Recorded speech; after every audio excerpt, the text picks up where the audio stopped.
Hello, welcome to our ABC News special, Ukraine War, No End in Sight. I'm Karina Carvalho. When Russia's President Vladimir Putin ordered 200,000 soldiers across the border into Ukraine, he thought he could sweep into the capital Kyiv and depose the government in a matter of days. 12 months on, tens of thousands of soldiers and civilians have been killed, millions more have been displaced, and both sides are engaged in a protracted, bloody stalemate, waging a propaganda war at home and abroad. But is this bringing two former Cold War enemies closer to direct conflict? In separate speeches ahead of the anniversary of the invasion, Russia's leader has doubled down on what he calls his special military operation, accusing the West of stoking a global war and pulling out of the New START nuclear arms control treaty, the last remaining nuclear arms reduction agreement between Washington and Moscow.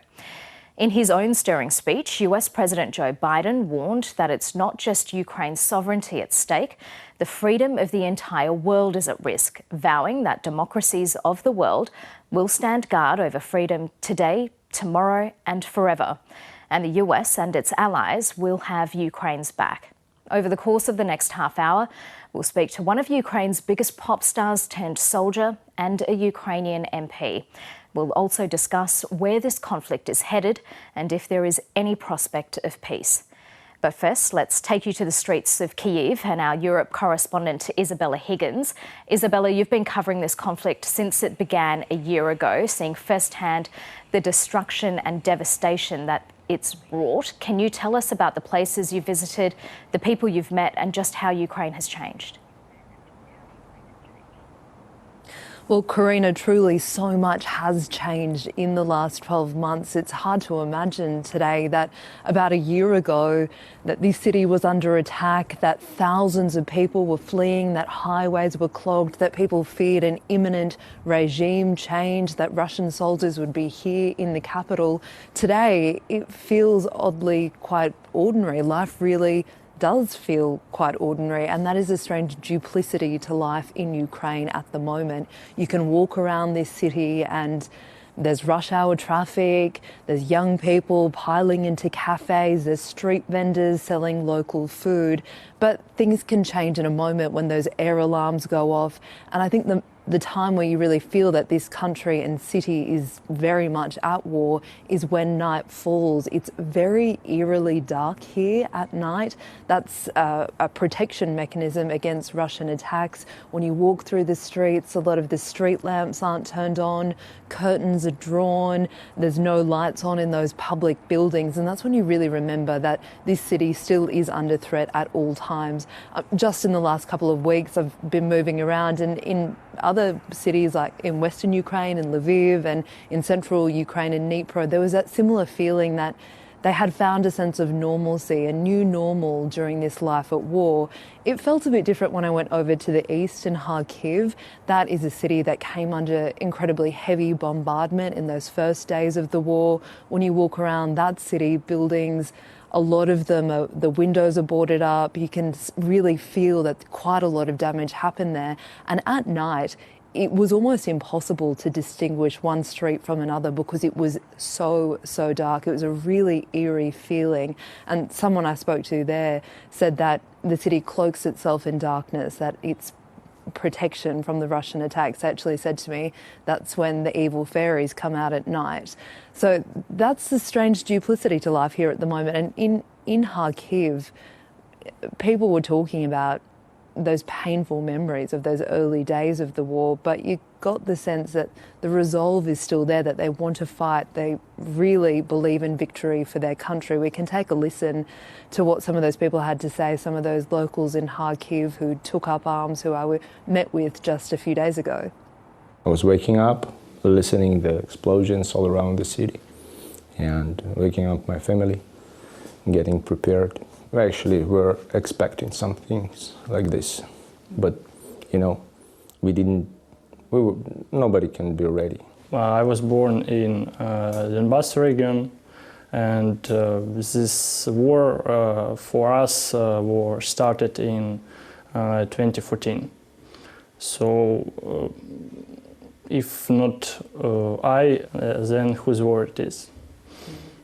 So yes, I want to protect my country. Были планы перед There were plans before the war to get married and to start a family. But with the war, I now understand that this moment will have to be postponed. войной. Теперь я понимаю. Isabella, how do you sense Ukrainians feel about the year ahead? Karina, almost every person I've spoken to here in the last few weeks and over the last year that I have been here on and off, there's always one word that comes up, and that is victory. You get the sense that Ukrainians believe there is no other option but fighting for victory. You ask people if they have plans for the future, how they're feeling, and it all centres around victory, fighting, sacrificing, giving what they need to their country so that it can remain the state of Ukraine, and that for them is what's at stake. If they don't fight, if they don't sacrifice, they fear that Ukraine will not exist. And I think the moment when I really realise why these people will give up so much is when a father said to me, if I don't fight, if I don't give up everything, well, this will be my son's battle. They feel that if they can't resolve this issue, if they can't defend their borders, it's a problem that they're just kicking down the road for the next generation to deal with, and they would like to resolve this once and for all. And that's a feeling you get as well from Ukrainians, that this war has really galvanised a sense of nationalism, a proudness to be Ukrainian, a patriotism, and that people here will give everything to make sure that their children can feel that as well. So very much you get the sense that Ukrainians are willing to fight, that morale is still quite high despite the fact that there is a weariness from being at war for a year, from sacrificing so much. Many families are still broken up. Some have moved abroad, some have moved to safer parts of the country over in the west, further from those battlefronts. But still you get a really strong sense of spirit from Ukrainians. And we're hearing that Ukrainian men are still being called up to fight. They're still being conscripted. Is that in the lead up to what they're expecting will be spring offensives? Ukraine has really relied on volunteers in its territorial defence force. It had a professional army beforehand, but really it was ordinary civilians stepping up saying we are ready to fight, and those territorial defence units have worked alongside the professional army. In Kharkiv, those people we just heard from, they're from one of those territorial defence units. They work alongside the military, they take orders, and they have been involved in some very successful counter-offensives. Ukraine is going to feel real pressure this year. Russia is mobilising hundreds of thousands of troops. We're expecting that they're going to move onto those battlefronts in the south and east of the country. We've heard from leaders here in Kyiv that this country is struggling with its weapons supply, with ammunition. It's calling on the West to deliver them more so that it can hold its defensive lines, so that it can perhaps even push counter-offensives. At the moment, Russia occupies about 1/5 of the territory here in Ukraine. So there's a very big battle ahead, and certainly some very tough moments are yet to come. Absolutely. Isabella Higgins speaking to us from on the ground in Kyiv in Ukraine. As we mark a year since this war began, Russia's closest ally, China, has called for a ceasefire and the opening of peace talks to bring an end to the conflict. Beijing has also urged the West to lift the sanctions imposed on Russia, called on Moscow and Kyiv to establish humanitarian corridors to evacuate civilians and to begin the process of again exporting grain to stabilise global food prices. But all of this depends on Russian and Ukrainian politicians coming to the negotiating table in good faith, something that is in short supply on both sides. Earlier, I spoke to Ukrainian MP Inna Sovsun about the prospect of peace and began by asking her how she's reflecting on the first anniversary of the Russian invasion. Well, first of all, I think the word anniversary itself is a bit strange to use here, because we typically use anniversary to speak about something nice. But in this case, my initial thought is that someone stole a year of my life. A year of my life that was supposed to go differently, that I had other plans for, but it was basically stolen from me. And I think that is what all people here in Ukraine are feeling, is we had other things to do over this year, but we have been fighting, we have been doing completely different things. We have been separated from our families and loved ones. And that is all because Putin decided to start a war against Ukraine. So those are just some very personal thoughts on my side. I want to put to you an assessment of the war by General Mark Milley, who is chairman of the US Joint Chiefs of Staff. He said earlier this year, from a military standpoint, I still maintain that for this year it would be very, very difficult to militarily eject the Russian forces from every inch of Ukraine. That doesn't mean it can't happen, doesn't mean it won't happen, but it would be very, very difficult. What do you make of that assessment? I believe it is a realistic assessment. Regardless how brave our army is, how brave our soldiers are, we are fighting against the second biggest army in the world. And the very fact that we have been relatively successful in that is a miracle and the result of the courage of our soldiers, but also of commitment of our Western partners. So unfortunately, I agree with that. Despite our soldiers doing everything they can, most likely liberating all the territory, particularly Crimea, is going to be extremely complicated. And what I feel most about is, of course, it's going to cost us lots of life of our soldiers and civilians. So how then will the war end, and when will Ukraine negotiate with Russia on a peace deal? I wish there were a peace deal solution to this war. I'm saying that as a politician. I'm also saying that as a woman whose partner is currently fighting in this war. I wish we didn't have to win this war militarily. But unfortunately, I'm not seeing how that can actually happen, because not a single person on the whole planet can guarantee that whatever peace we make with Putin, that he will keep up to his end of the deal. He is breaking every promises he made before, over this year, over the last 9 years. So unfortunately, again, I'm saying that with a heavy heart, it will be very difficult for us to make any peace deal that he can hold his end to. So we will have to win this war militarily. What happens if China gives Russia weapons and ammunition? That indeed is a very big concern to us at this point. There are lots of news in Ukraine about China potentially supporting Russia. We hope all the available diplomatic efforts are made to stop this from happening. And because indeed Russia now is in dire need of weapons. They're searching for all partners they can find. They're supplying drones from Iran. They're looking for missiles from Iran. So I think that they are running out of their own weapons and ammunition, which is a good sign for us. But if China decides to supply them with weapons and ammunition, that is going to make all lives for all of us extremely more difficult. So we hope that that doesn't happen. You told the ABC last month that Germany needed to step up and provide tanks, which it's now committed to. What more do you want to see from the international community? Tanks have been a big decision that we were waiting for months to come, but it's not over. We need more tanks. So even the tanks debate itself is not over. Again, Russia has thousands of tanks. It's in its stocks, so we need more tanks to be provided as well. But also air support, fighter jets is something that we are asking for. But then, of course, ammunition is something that we are running out of in the war of this intensity. Is something that we really, really need. And long-range missiles. We need to be able to destroy Russian warehouses with weapons and ammunition. That is something that actually helped us during this war, and we will be asking for more of that. There are huge ramifications globally, including for Australia, if China becomes involved. Economic pressures are growing too. How concerned is Ukraine about waning international support for this conflict? Well, I believe that after all, in all the big conflicts of the previous century, the majority of the world stood at the right side. And I think that in this situation, people will still understand that we are fighting for the right cause. We are fighting not just for ourselves, we are fighting for the international order to mean at least something. Because if we lose this war, if the world allows us to lose this war, this will basically mean that no borders are stable, no rules are stable, no rules are there to hold. So I hope the world will understand what is at stake here. It's the whole international order that is at stake, and the world will keep on supporting Ukraine.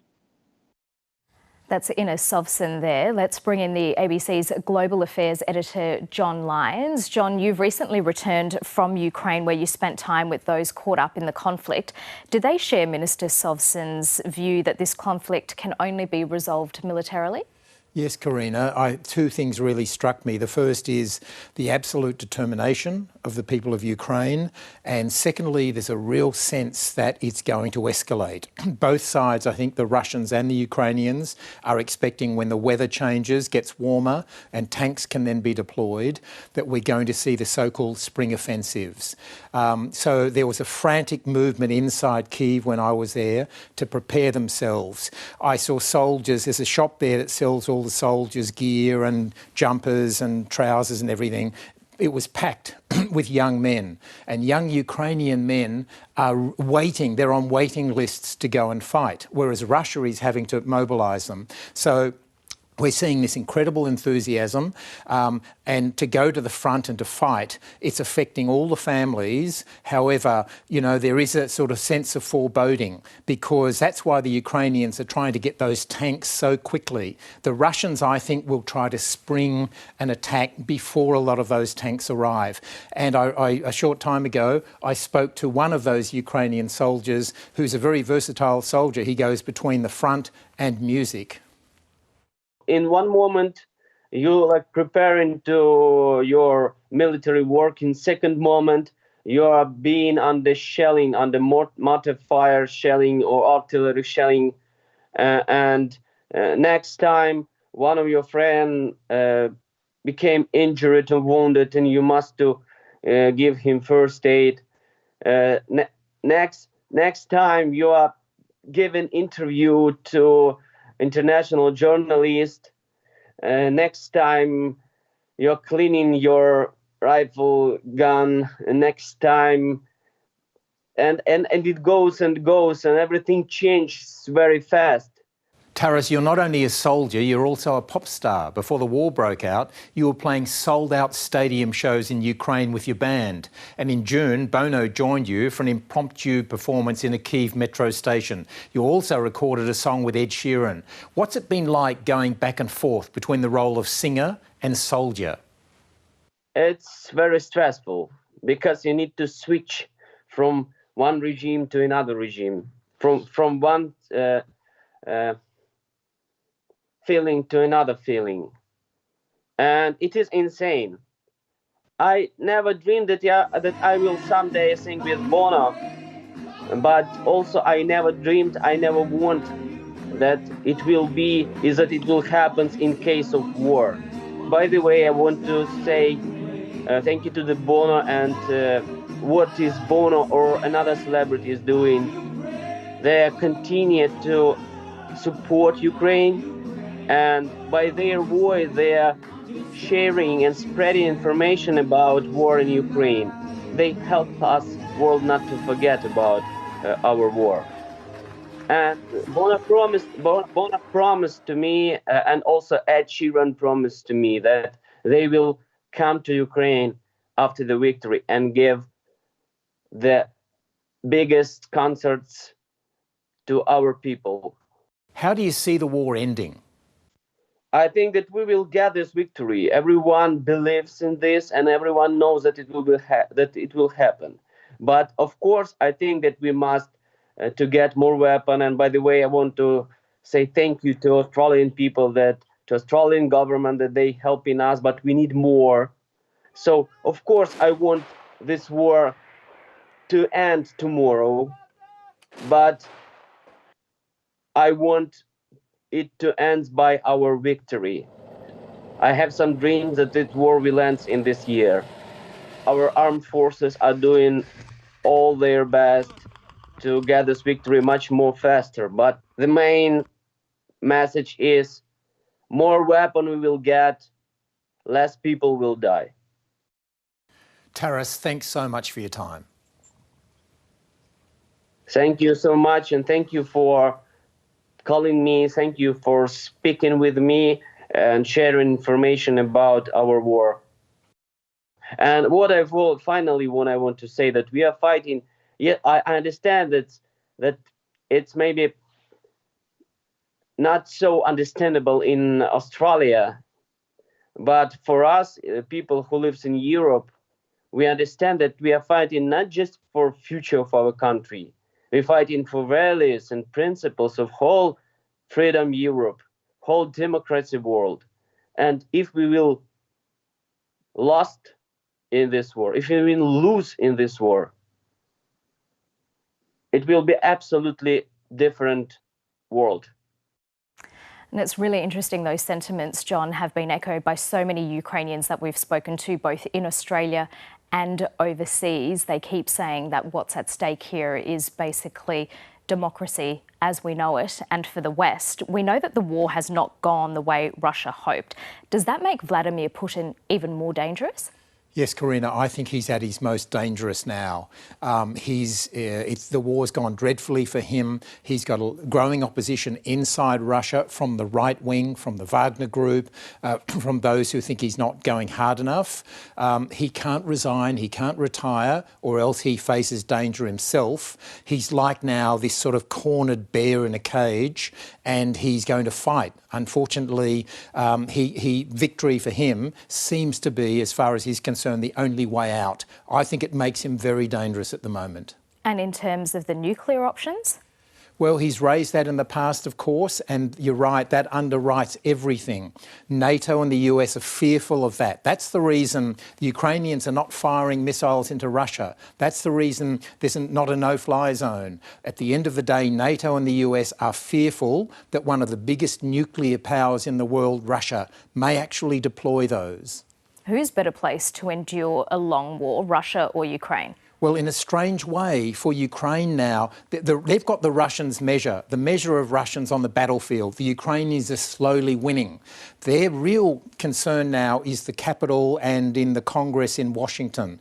The Republicans are starting to get a bit softer. There's a poll out this week showing that support amongst Republicans is declining. The Republicans are now sort of growing control in the Congress, and so they're fearful that the Republicans will start withdrawing money. That's why, Joe Biden was there this week in Kyiv to try to shore up the West. What would victory look like for Ukraine or for Russia? Well, unfortunately, both sides are so polar apart on that. The Ukrainians are saying it's non-negotiable. You've taken all these areas of the Donbass. You're occupying our territory, including Crimea. We want you out of here. The Russians are they're not even talking about any accommodation either, but they are thinking in terms of the Donbass and the parts they've taken. So neither side really is anywhere near the ability to try to make peace. So we know over the last few months there has been this demand from Ukraine for tanks, which Germany has now fronted up with.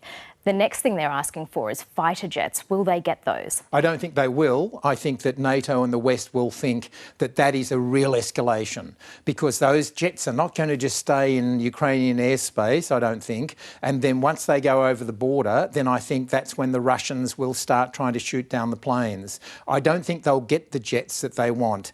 But I think that those tanks, the Russians are trying to move in quickly not many of those tanks have arrived yet, that Germany and Poland and everybody else has promised. That's going to make the difference. So I think the next few weeks, the Russians are going to try to move before any of the reinforcement of tanks come in from Poland and other countries. You talked about Ukraine and what position it holds when it comes to negotiating potentially an end to the war. It's saying it wants Crimea back. It's unlikely that Russia would hand that over, would it, in any negotiation? I don't think they would hand it over, but while I was in Ukraine last month, some Ukrainians are talking about our spring offensive will be to try to take Crimea. It's not out of the question that Ukrainian soldiers who are now on they're pumped up, they think they're winning, may actually try to retake Crimea, may try to bomb that bridge again. And if that happens, then the Russians are going to have to divert a lot of their forces from along the east down towards Crimea, which will weaken them in the east. So that's why the Russians are throwing bodies. 800 or so Russians are being killed every day in this meat grinder. But the Russians are throwing more and more at it. There's no accountability in terms of Vladimir Putin for this dreadful carnage. Yeah, the toll is incredible. John, stay with us. Stepping away from the politics and strategy of war, there is always a human element to these conflicts. Regina Razumovskaya is one of the lucky ones. She and her family were able to leave Ukraine just after the war began and settled as refugees in Western Australia.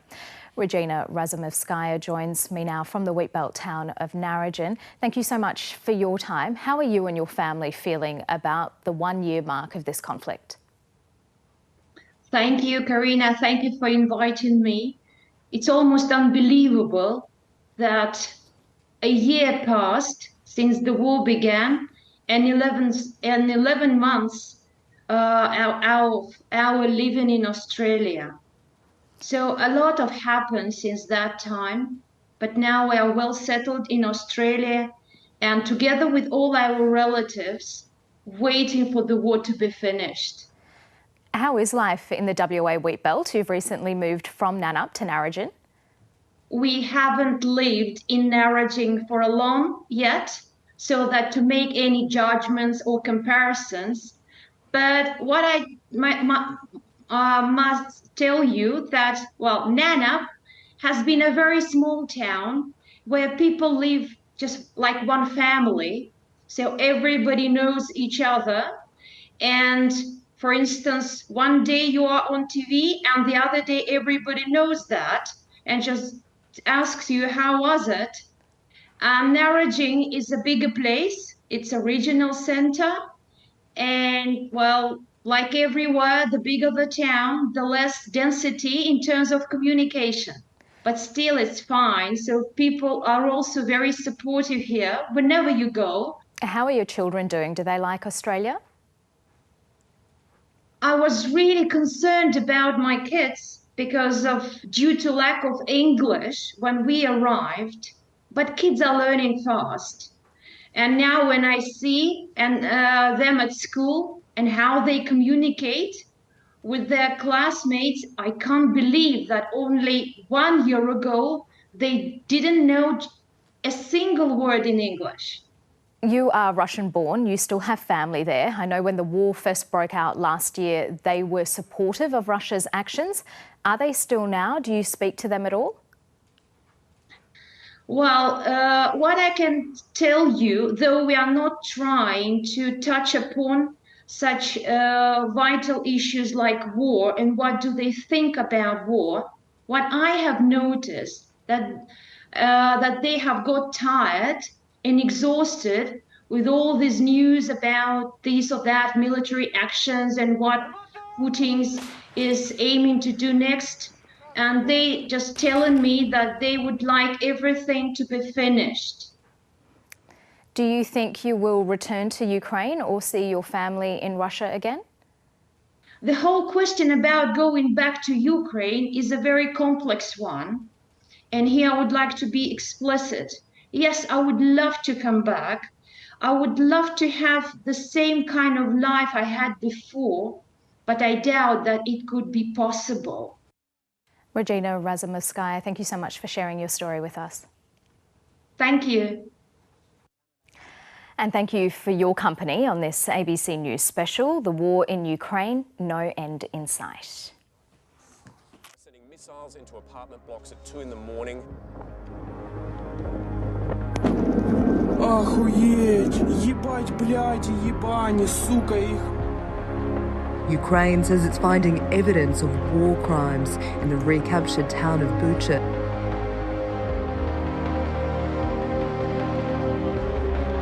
Troops holed up in Mariupol are fast running out of supplies. The sinking of the flagship of Moscow's Black Sea Fleet.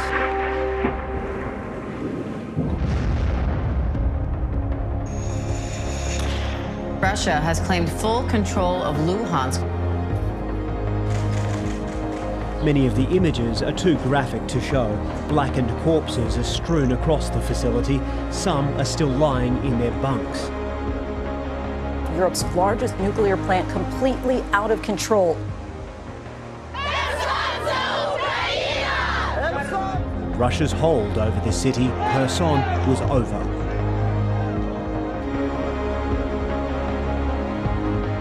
Russia's campaign of brutality shows no sign of letting up.